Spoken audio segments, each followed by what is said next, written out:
Have you ever walked into a meeting already carrying the emotional residue of something that happened earlier in the day? Have you ever reacted to someone's comment only to realise later that your reaction was bigger than the moment called for? Have you ever stepped in when your team needed space or stepped back when they needed direction? Have you ever started something with energy and ambition but then struggled to keep going when the excitement wore off? And have you ever had something important to say but found that your message just didn't land?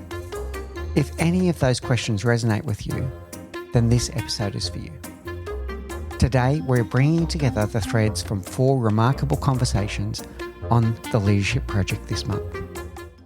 Hey everyone, and welcome back to the Leadership Project and episode 334. Today is a solo cast where we bring together the key learnings that we have taken away from our amazing guests during this month. We bring together Susan Drum, Brad Simmons, Dre Baldwin, and Robert Kennedy III. And we pull together a synthesis of those learnings so that we can create actionable insights that we can put into our own leadership. Susan Drum helped us explore the leader's playlist, the thoughts, emotions, beliefs, and patterns that keep playing in the background of our mind. Brad Simmons helped us explore the 5 stances of leadership: when to step up, when to step down, when to step in, when to step back, and how to lead from our centre. Dre Baldwin challenged us to raise our standards through discipline, confidence, mental toughness, and personal initiative. And Robert Kennedy III helped us see the power of story, how to take a moment, extract the meaning, and share a message that connects, teaches, and moves people into action. At first glance, these may seem like 4 separate topics: music and neuroscience, leadership stance, high performance, and storytelling. But the more I sat with these conversations, the more I saw one powerful thread running through all of them. And that thread is intentionality. More specifically, the journey from autopilot to intention. Because so much of our leadership happens before we speak, before we make the decision, before we give the feedback, before we enter the meeting, before we send that email, before we respond to the person in front of us. Leadership begins with what is already happening inside us. The state we are in, the stance we choose, the standards we live by, and the stories we carry. And here is the challenging part. If we do not become conscious of those things, they will lead on our behalf. We will be on autopilot and we won't be intentional. Our unexamined state becomes the energy in the room. Our default stance becomes the power dynamic. Our tolerated standards become the culture. And our repeated stories become the limits of what people believe is possible. That is why this month's theme matters so much. Leadership is not just about what we do. It's about becoming conscious of what is driving what we do. It is about creating a pause between stimulus and response. It is about noticing what is running on autopilot, naming it clearly, and choosing a more intentional response that serves the people that we lead. Susan's work is fascinating because it begins with something many leaders may not immediately connect to leadership: music. But as the conversation unfolded, it became clear that this was not simply a conversation about songs. It was a conversation about state. The state we are in when we lead.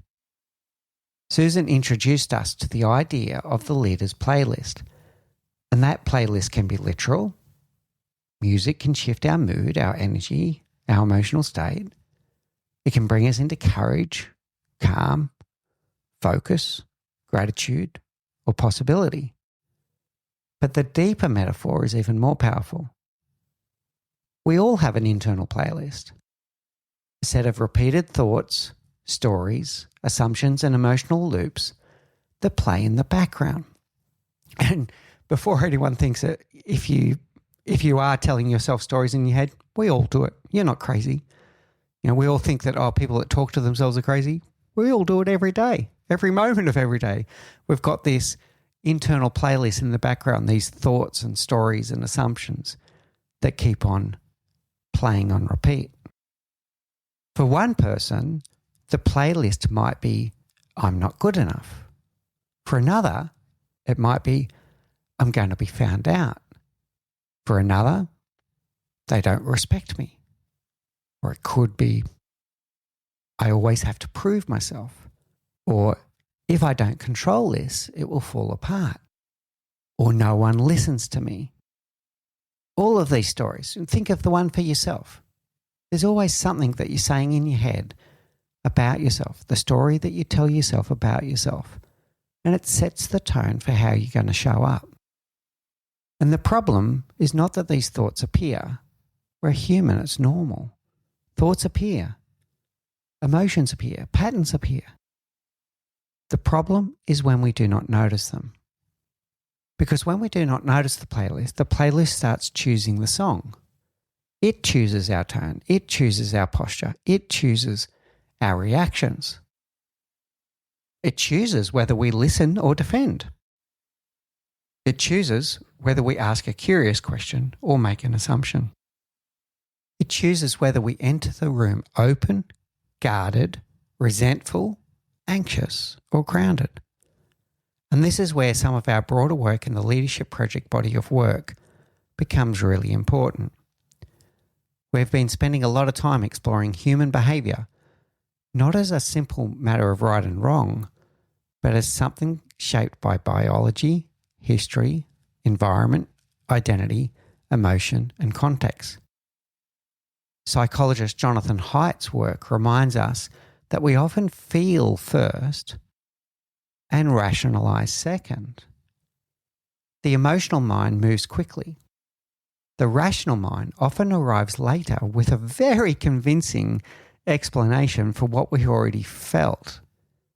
It's a narrative that we construct afterwards that supports the emotion that we already had. Robert Sapolsky's work reminds us to be humble about human behaviour. What someone does in a moment is not only about that moment. It has been shaped by what happened seconds before, minutes before, years before, and sometimes by patterns that go back much further than the person is consciously aware of. Now, that does not remove responsibility, but it should increase our humility. It should make us less quick to judge and more committed to creating the conditions for better responses. And as leaders, that starts with ourselves. When I'm triggered, what is actually happening inside me? Is this response about the moment in front of me? Or is this moment touching an older story? Is my body protecting me from a threat that may not actually be present? Is my ego trying to defend an identity about who I think I am? Is my inner critic driving the conversation? Is my desire to be right getting in the way of my desire to understand? This is not soft work. This is serious leadership work, because the leader's inner world becomes the team's outer experience. If I walk into the room anxious, defensive, and needing to prove myself, the team will feel that. If I walk into the room resentful, impatient, and closed, the team will feel that too. And if I walk into the room grounded, curious, and present, then the team are going to feel that. Susan's message is not that we should suppress emotion. In fact, that was one of the most important distinctions in the conversation.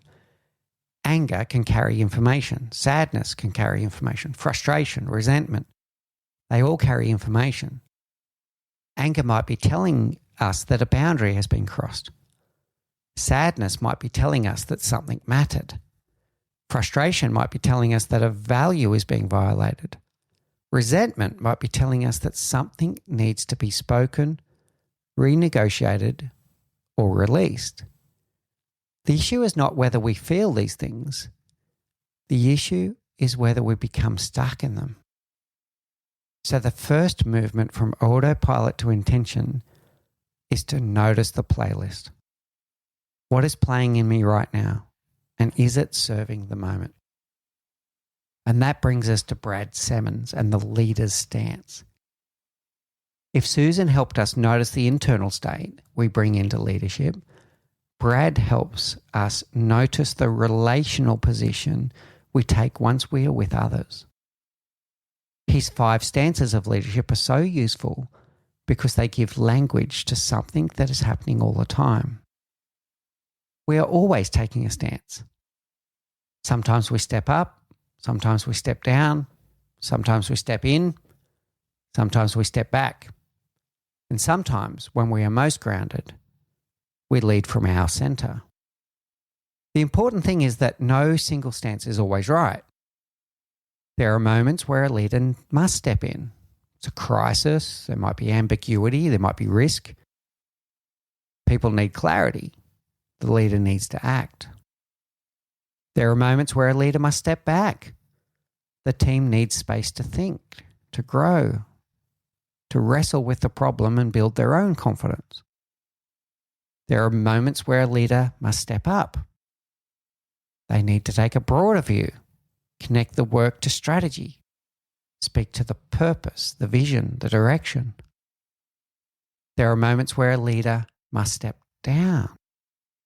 They need to listen with humility, get closer to the work, learn from the people with lived experience and stop pretending they have all the answers. Because often the best answers come from the shop floor, where it's closest to the action. And there are moments where a leader needs to lead from their center, be grounded, be present, be integrated, not inflated by power, not diminished by insecurity, not reactive, not performative, just clear, calm, and committed to what the moment needs. What I loved about Brad's work is that it challenged the idea that leadership is about finding your style and applying it everywhere. That is too simplistic. Because if all we have is one style, we become like a hammer. And when all we have is a hammer, everything starts to look like a nail. The decisive leader overuses decisiveness and becomes domineering. The supportive leader overuses support and avoids challenge. The visionary leader overuses the big picture and disconnects from operational reality. The humble leader overuses humility and avoids using the authority the moment requires. The analytical leader overuses analysis and slows the team down. The charismatic leader overuses charisma and crowds out other voices. And this is another one of the big recurring insights from our research into the body of work. Many leadership problems are not caused by weaknesses. They are caused by strengths overused, misapplied, or left unexamined. A strength becomes a constraint when it's used without awareness. That is why Brad's calendar reflection is so powerful. Before you walk into a meeting, ask, how do I need to show up here? Not what is my agenda, not what do I want to say, not how do I prove I have the answer, but what does this moment require from me? Does this team need space or direction? Do they need challenge or support? Do they need clarity or curiosity? Do they need me to speak or listen? Do they need me to hold the space or fill the space? That phrase, holding the space versus filling the space, is such an important leadership distinction. Many leaders fill space because silence feels uncomfortable. We fill the space with answers, with advice, with stories, with instructions, with our own intelligence. But if we are always filling the space, there may be no room left for others to contribute. No room for the quieter voice, the emerging idea, the dissent, the learning, the ownership. This connects deeply with Theory U and the work of Otto Scharmer and our ongoing research around generative listening. Level 1 listening is listening from habit. It listens to confirm what we already believe. It listens just long enough to reply. But deeper listening requires an open mind, an open heart, and an open will. It requires us to suspend the need to be right. It requires us to become genuinely curious. It requires us to allow something new to emerge that we may not have seen before. That is not passive. It is active leadership, creating the conditions for the emerging future to reveal itself. And that is only possible when the leader is conscious of their stance and holds space for the ideas to emerge.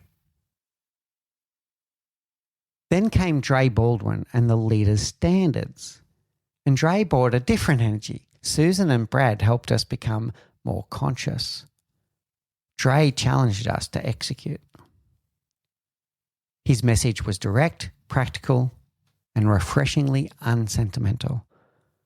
Motivation is useful, but it is unreliable. It comes and goes. If we only show up when we feel motivated, we are not leading. We are negotiating with our feelings. Dre's framework of discipline, confidence, mental toughness, and personal initiative gives us a performance operating system. Discipline is doing the work whether we feel like it or not. Confidence is not fake bravado. It is what remains when we remove the interference, the doubt, anxiety, overthinking, and concern about what other people think. Mental toughness is the security system that protects our discipline and confidence when things are not going well. And personal initiative is the refusal to wait to be discovered, to be rescued, to be invited, or to be given permission. The concept that really stayed with me was the third day. The first day is exciting. We've made the decision. We've announced the goal. We've bought the shoes. We've joined the gym. We've launched the project. We've started the new habit, or we've felt that surge of possibility. The second day still carries some of that novelty, but the third day is different. And it's not literally the third day. It's when that initial excitement has worn off. The third day is when the shine has worn off that new and exciting adventure, when the work feels harder than expected, when excuses become available, when no one is clapping anymore, when we find out whether this is a wish or a standard. I felt this personally in my running journey. The vision of running a marathon is exciting. The race day image is exciting. The finish line is exciting. But the marathon is not built on race day. It's not built on race day. It is built on the third day.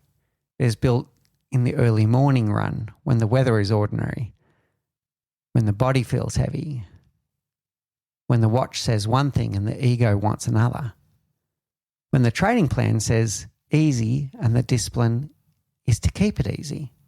An easy run is supposed to be easy. And when you practice energy management, metabolic economy, and earning the right to release the brake. And leadership is the same. Leadership is not built in the moments of applause. It is built in the repeated behaviours no one notices.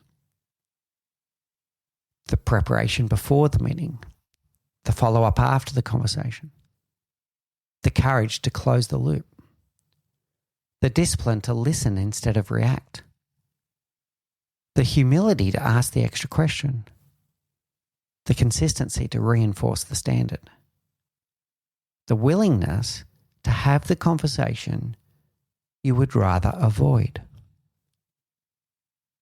This is where a lot of culture is formed, in those micro moments. Culture is not only shaped by what we say matters, it is shaped by what we repeatedly tolerate. What do we allow to become normal? What do we walk past? What do we reinforce? What do we celebrate? What do we ignore? What do we correct? Where do we allow a gap between intention and experience? One of the recurring lessons in our research and the body of work is that people are always making meaning, sense-making. If leaders do not close the loop, people create their own story. They fill the void. If leaders avoid the conversation, people interrupt the silence. If leaders say something is valued but never show it, people believe the behaviour, not the slogan. If leaders declare a culture but behave inconsistently, people trust the lived experience, not the poster on the wall. I often come back to this phrase: in a vacuum of information, people draw their own conclusions. That is not because people are difficult. It is because human beings are meaning-making creatures. We are trying to make sense of our world. So leadership standards matter deeply. Not as perfectionism, not as control, not as ego, but as care. Standards are how we make our values visible. A standard says this is what we believe is important enough to practice consistently. Andre's challenge is that we cannot outsource that. We cannot wait until we feel like it. We cannot wait until the conditions are perfect. We cannot wait until someone else gives permission. The third day will come, and on that day, leadership asks, who have you decided to become? And finally, that takes us to Robert Kennedy III, the leader's story. Robert brought us into the world of storytelling. But again, the deeper lesson was not about performance, was not about theatrics. It's not about becoming more entertaining. It was about meaning. Robert's framework of moment, meaning, message is beautifully simple. What was the moment? What meaning did you take from it? What message could help someone else? That framework connects so deeply of how we are building the leadership project body of work, because so much of this work is about noticing a moment, naming the pattern, extracting the meaning, turning it into something useful, then applying it in real leadership situations. Notice, name, translate, apply. That might be one of the most important disciplines of leadership, because leadership is not just about having experiences. Everyone has experiences. Leadership is about learning from those experiences and helping others learn from them too. A conversation becomes a story. A mistake becomes a lesson. A conflict becomes a pattern. A moment of discomfort becomes an insight. A parenting moment becomes a leadership metaphor. A run becomes a reflection on energy management. A feedback conversation becomes a lesson in courage and care. That is why storytelling matters so much, because facts alone rarely move people. Data can inform, analysis can clarify, logic can structure, but story helps people care. Story connects the head and the heart. And again here, Jonathan Haidt's work is useful. If people are not moved emotionally, the rational argument often does not land at all. We may think we are persuading with facts, but people are also listening for meaning, for identity, for belonging, fairness, threat, safety, purpose. They're trying to make sense of what's going on, not just the facts. So when a leader communicates, the question is not only, did I explain it? The better question is, did I help people make sense of it? Did I help them understand why it matters? Did I connect it to something they care about? Did I show where they fit in? Did I honour what they may be afraid of losing? Did I make the future feel possible? Did I tell the truth in a way that built trust rather than spin? And that is another one of our themes that's coming from our research. Leadership is helping people make sense of their world. That is true in change, in feedback, in culture, strategy, conflict, uncertainty. People do not only want instructions, they want meaning. They want to understand, why are we doing this? Why now? What will change? What might be lost? What will be protected? Where do I belong in this? How do I contribute? Does my work matter? And this is where storytelling becomes an act of leadership service. Not manipulation, not performance, not making ourselves the hero, service. The purpose of a leadership story is to help the listener see something they cannot see before. It may help them feel less alone. It may help them understand a principle. It may help them take the next step, to trust the direction, to find courage. It may help them to make meaning from uncertainty. Robert's work also challenges another limiting belief that many of us say this: I'm not a storyteller. How many leaders carry that story? I'm not a communicator. I'm not charismatic. I'm not inspiring. I'm not good with words. I don't have anything interesting to say. But Robert reminds us that storytelling is not reserved for a special few. It is a craft. And the raw material is already in your life. The meeting that didn't go well, we all have them. The customer who taught you something, the team member who surprised you one day, the mistake you still remember, the moment someone believed in you, the hard lesson, the quiet realization, the conversation with your child on the way to school, the moment you chose courage over comfort. These are all stories, and you already have them. The leadership discipline is to notice them, reflect on them, and share them in service of others. So when we bring these 4 conversations together, here is what I see as the monthly thread. Susan teaches us to notice our state. Brad teaches us to choose our stance. Dre teaches us to raise our standards. And Robert teaches us to shape and share our story. State, stance, standards, story. And all 4 invite us to move from autopilot to intention.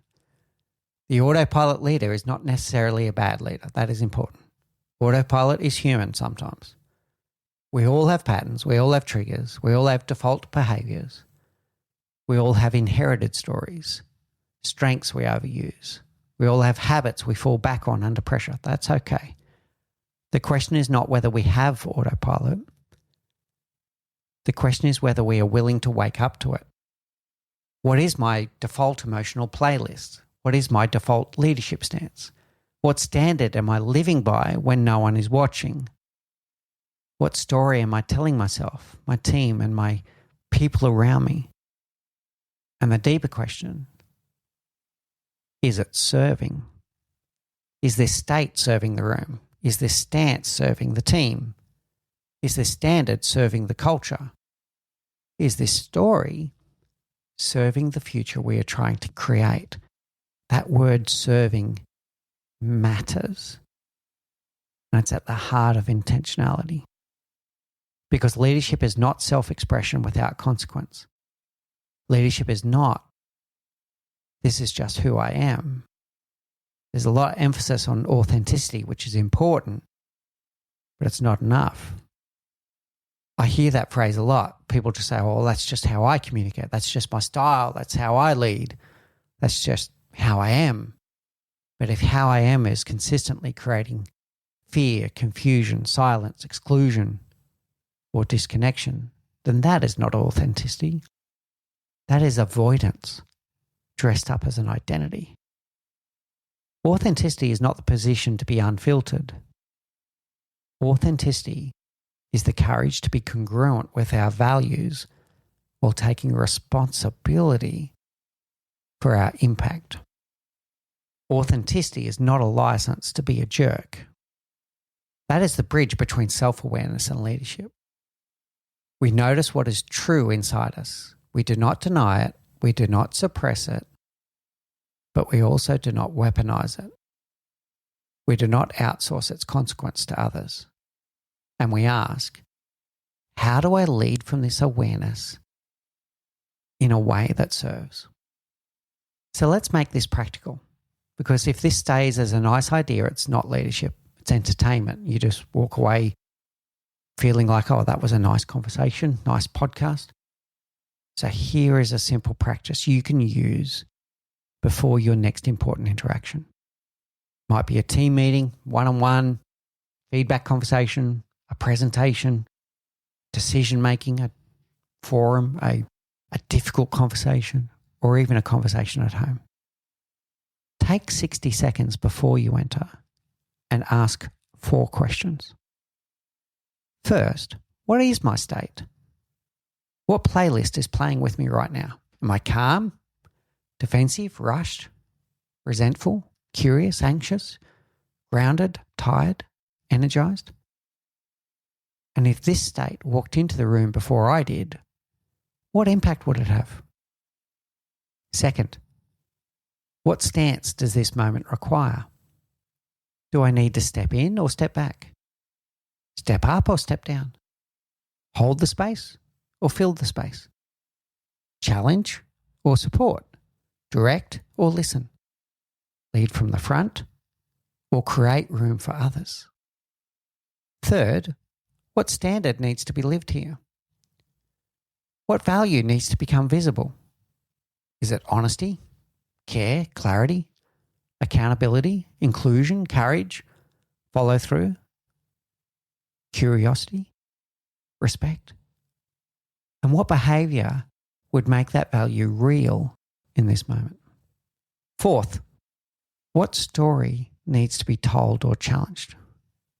Is there a story I am telling myself that may not be true? Is there a story the team may be telling because I have left a vacuum? Is there a moment, meaning, and message that could help people understand why this matters? Those 4 questions can change a meeting. They change a conversation. They can change a relationship. And if practiced consistently, they change a culture. Because culture is not changed by grand declarations. Culture is changed in micro moments. That pause before the reaction. The question instead of the assumption. The follow-up after the meeting. The clarity that closes the vacuum. The courage to name the real issue. The humility to admit uncertainty. The discipline to keep showing up on the 3rd day and role modeling that behavior. The story that helps people see why their work matters. Now, if you're listening to this and thinking, well, that sounds like a lot, well, start smaller. Start with a first baby step. Do not try to transform your entire leadership practice overnight.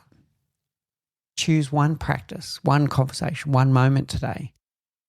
Before it begins, and pause and ask this, what am I bringing into this room? That's the baby step. Just notice.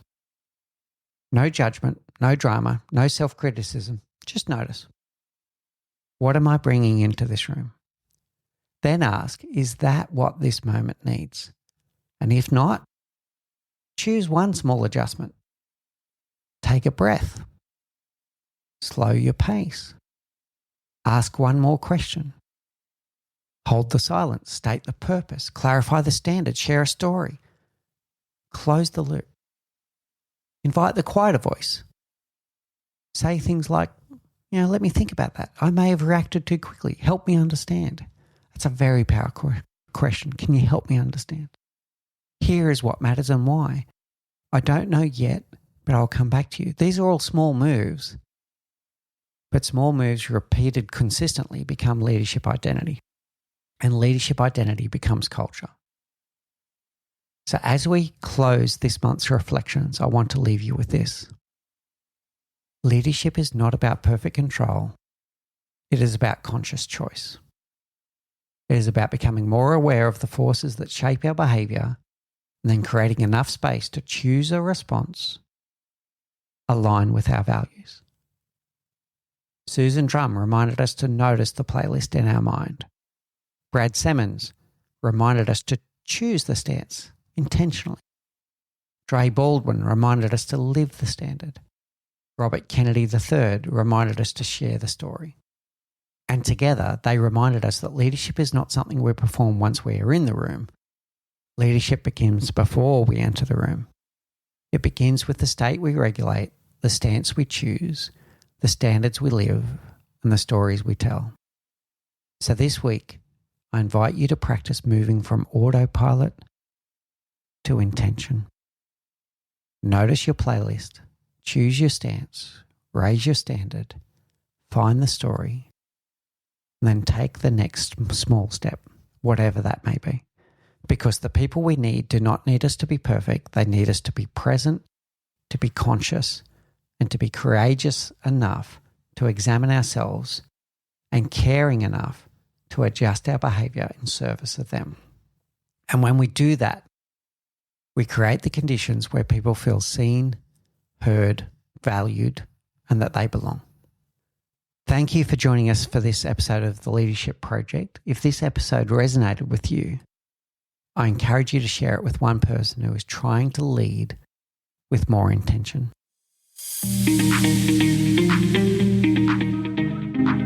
You've been listening to The Leadership Project. If today sparked an insight, don't keep it to yourself. Share it with one other person who would benefit from listening to the show. A huge thank you to Gerald Calabo for his tireless work editing every episode, and to my amazing wife, Say, who does all the heavy lifting in the background to make this show possible. None of this happens without them.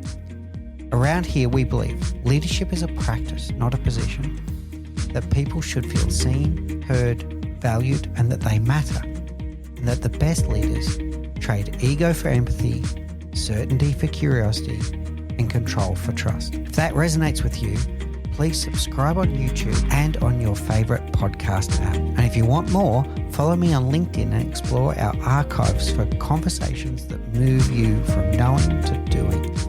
Until next time, lead with curiosity, courage, and care.